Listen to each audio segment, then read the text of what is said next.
Hello, কি পরিস্থিতি সবার? বিদেশে বাঙালি জীবনের আরেকটি ব্লগ নিয়ে চলে এসেছি তোমাদের কাছে। আজকের ব্লগটা আমি শুরু করলাম আমার ঠাকুরঘর দিয়ে। এখন আমেরিকাতে সময় সকাল 11:30। সকালবেলা ঘুম থেকে উঠে স্নান করে ঠাকুর পুজো দিয়ে আমরা দুজন মিলে একটু চা মুড়ি খেয়ে নিয়েছিলাম। তারপরে চলে এসেছি রান্নাঘরে। ব্লগের শুরুতেই বলে রাখি, শরীর কিন্তু আমার একদম ঠিক, একেবারে সুস্থ। আমার এই অসুস্থতা না হলে জানতেই পারতাম না বাড়ির লোক আপনজন বাদে তোমাদের নিয়ে যে আমার একটা পরিবার তৈরি হয়েছে। পেছন ঘুরে যখন তাকাই তখন শুধুই বাড়ির লোককেই দেখতে পাই। আজকের তারিখে দাঁড়িয়ে কেবল বাড়ির লোক কিন্তু আমার পেছনে নেই, আরও অনেকেই রয়েছে। তাদের সকলকে আমার হয়ে অনেক ভালোবাসা। তোমাদের জীবন যেন একেবারে আনন্দে ফুলে ফেপে ওঠে। এদিকে আজ বানাচ্ছি খিচুড়ি। অনেক দিন হয়ে গেল খিচুড়ি খাওয়া হয় না, তাই আজ মনে হলো একটু খিচুড়িই বানাই। খিচুড়ির সাথে কিন্তু ইলিশ মাছের ডিমও আছে। বাজার থেকে ইলিশ মাছের ডিম কিনে এনেছিলাম, সেই ডিমটাই আজকে ভাজবো। কড়াইতে প্রথমে একটু সর্ষের তেল দিয়ে দিয়েছিলাম, তাতে কয়েকটা জিরে আর 2টো শুকনো লঙ্কা ফোড়ন দিয়েছিলাম।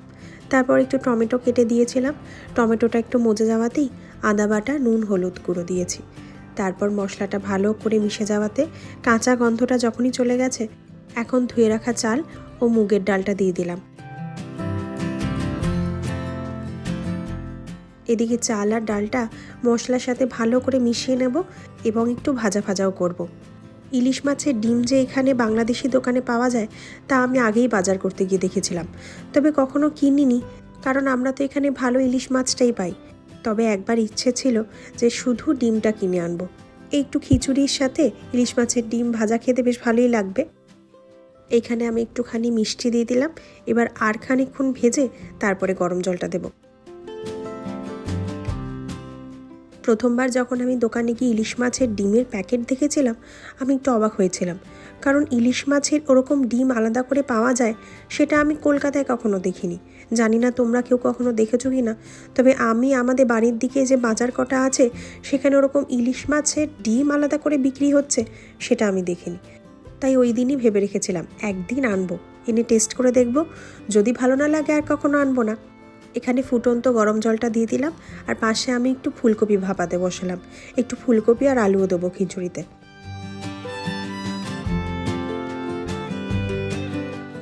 আমাদের এখানেও কিন্তু বেশ গরম পড়ে গেছে, জানো তো। 2-3 দিন ধরেই দেখছি বাইরেটা বেশ গরম। তবে আজ সকাল থেকেই মেঘলা ওয়েদার। বৃষ্টি এখনও শুরু হয়নি, তবে বৃষ্টি হলেও হতে পারে। গত বছরও গরমের সময় বৃষ্টি হলে দেখতাম বেশ ঠান্ডা হয়ে যেত ওয়েদারটা, চারিদিকটা একেবারে ঠান্ডা, সেদিন আর তোমার এসি চালাতে হতো না। তবে এই বছর দেখছি গরম রয়েছে, তার মধ্যে বৃষ্টি পড়লেও ওয়েদার আর ঠান্ডা হচ্ছে না, জানো তো। বৃষ্টি হলেও ওয়েদারটা সেই একই রকম গরম। খিচুড়িটা ফুটে গিয়েছিল, তা আমি আবার কেটে আলুটা দিয়ে দিলাম। আর এইখানে ফুলকপিগুলো আমি সাইডে ভেজে নিয়েছি, এবার ফুলকপিগুলো দিয়ে দিচ্ছি।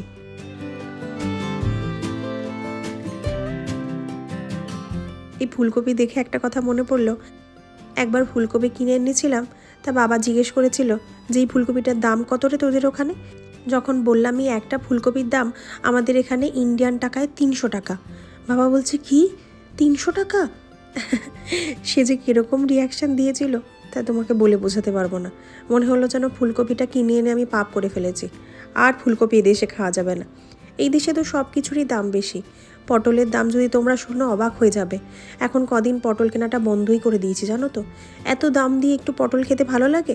400 গ্রাম পটলের দাম এখানে $6, ইন্ডিয়ান টাকায় 500 টাকার ওপরে। কি পটল খাবো বলো? ওই জন্য পটল খাওয়া বন্ধ করে দিয়েছি। যখন ইন্ডিয়া যাব পেট ভরে পটল খেয়ে আসবো। এখানে দেখলাম আলু, চাল সবই সেদ্ধ হয়ে গেছে। ওপর থেকে একটু ঘি দিয়ে দিলাম আর একটু ভাজা মশলা ছড়িয়ে দিলাম। আর আমি খানিকটা জল রেখেছি, শাওনের খিচুড়ি একটু পাতলা পছন্দ, সেই জন্য। আর এই হলো ইলিশ মাছের ডিম। প্যাকেট ভর্তি ইলিশ মাছের ডিম ছিল, তা গতকাল রাতেই ডিপ ফ্রিজ থেকে প্যাকেটটা বের করে রেখেছিলাম। একটা প্যাকেটে এই কটা ডিম এসেছে।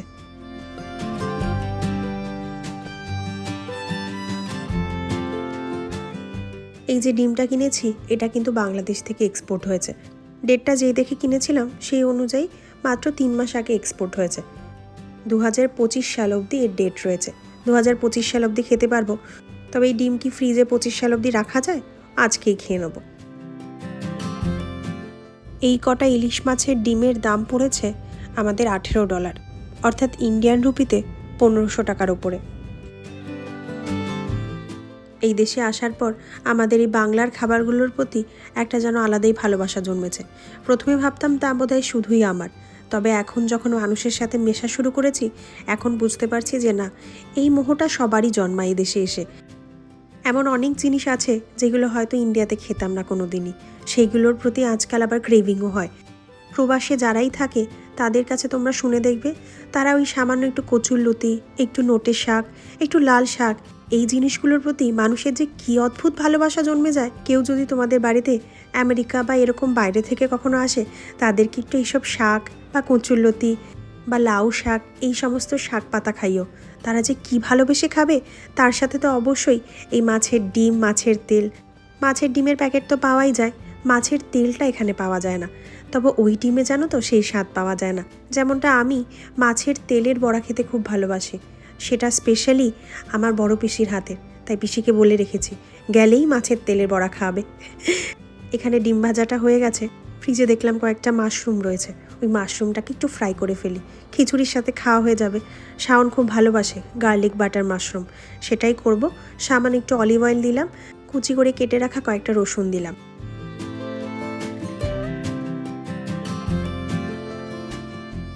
রসুনটাকে একটু ভাজা ভাজা করতাম ঠিকই, তবে ওইদিকে আর একজনের খিচুড়ির গন্ধে আর মাছের ডিমের গন্ধে বিশাল খিদে পেয়ে গেছে। তাই জন্য আমি একবারে মাশরুমটাও দিয়ে দিলাম, একবারে ভাজা হতে থাক। এবার আমি ওপর থেকে একটু নুন ছড়িয়ে দিচ্ছি, ব্যাস আর কোনো কিছু দেব না। এইটা ভাজা হোক, সব শেষে একটুখানি বাটার দেব।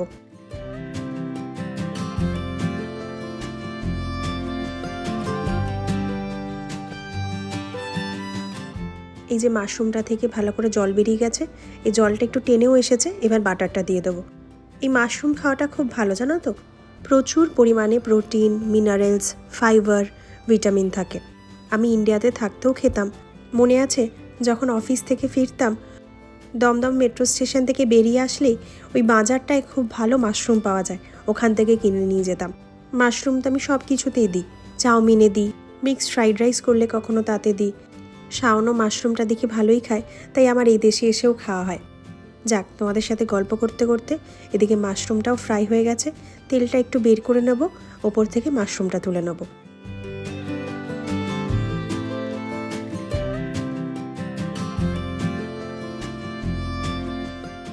এবার আমরা খাওয়া দাওয়া করি, দুপুর 1:30 মতন বাজে। খাওয়া দাওয়া সেরে আবার তোমাদের সাথে কথা বলবো।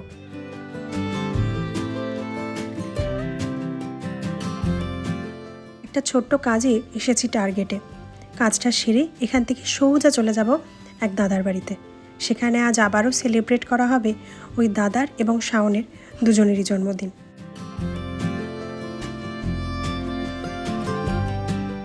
তোমরা হয়তো ভাবছো এই তো 2 দিন আগে নিউ ইয়র্কে বার্থডে সেলিব্রেট করলো, তাহলে আবার কেন? আসলে জন্মদিনে বন্ধুবান্ধবরা ছিল না, তাই সবাই মিলে আজ আবার আরেকবার সেলিব্রেট করা হচ্ছে। টার্গেট থেকে বেরোতে যাচ্ছিলাম, দেখলাম আকাশটার এই অবস্থা।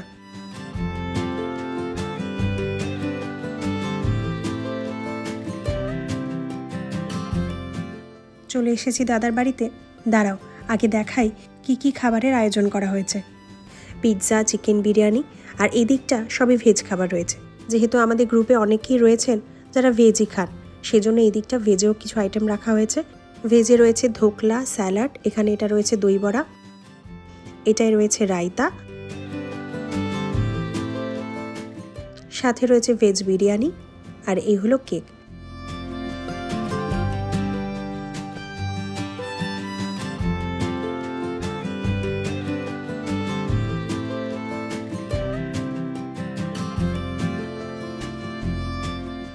এখানে সবাই এক জায়গায় বসে একটু গল্পগুজব হচ্ছে। সবাই এক জায়গায় হলে কত ধরনের আড্ডা হয়, তাই না? সবাই সারাদিন কাজে এত ব্যস্ত থাকে, একটা মুহূর্ত নিঃশ্বাস ফেলারও টাইম পায় না।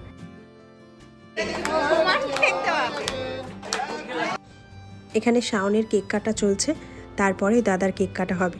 জন্মদিন চলে গেছে সেই কবে, আবার সেই একই কেক কাটা, তার সাথে আবারও হ্যাপি বার্থডে গান গাওয়া।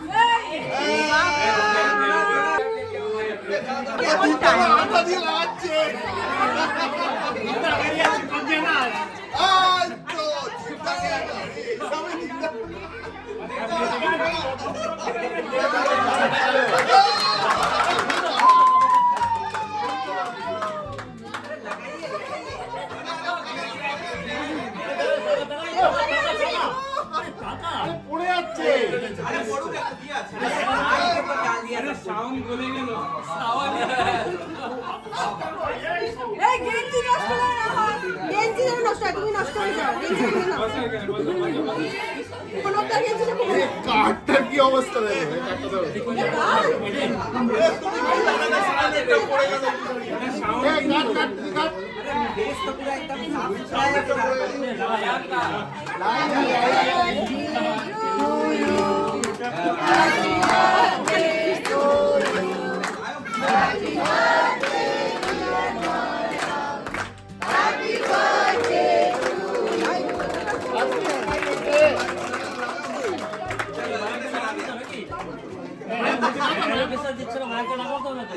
চাইনিজ গুলো করে এরকম ওরকম সব জায়গা থেকে এরকম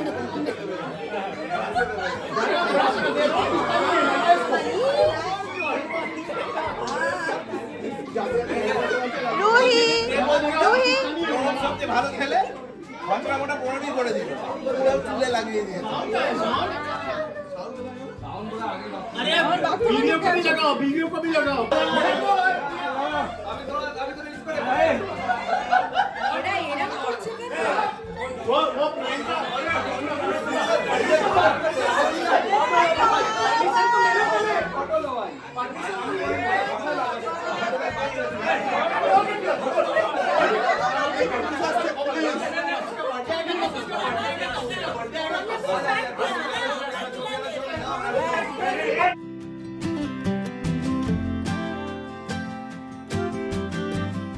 কেকে স্নান করা লুটোপুটি খাওয়া সবই শেষ। এখন কোনো রকমভাবে ঘরটা একটু পরিষ্কার করে এদিকে আমরা রাতের খাবার দাবার নিয়ে বসেছি। প্রথমে আলু মটরশুঁটি দিয়ে তৈরি করা সিঙ্গারা, তার সাথে পিৎজা আর ধোকলা, এই দিয়ে আমাদের শুরু হলো। এরপরে আমরা যাব মেইন কোর্সের দিকে।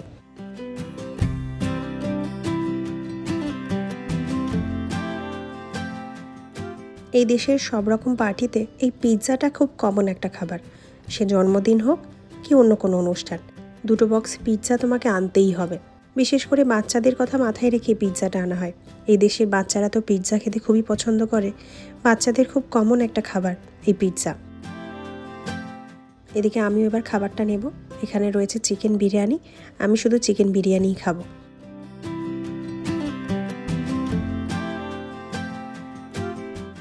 সবার সাথে বসে এবার খাওয়া দাওয়ার পালা। আমি তাহলে আমার ব্লগটা আজ এখানেই শেষ করি। আমার ব্লগ যদি তোমাদের ভালো লেগে থাকে তাহলে লাইক, শেয়ার এবং সাবস্ক্রাইব করো, এবং আমাকে যদি কিছু বলতে চাও অবশ্যই কমেন্ট করে জানিও। ধন্যবাদ।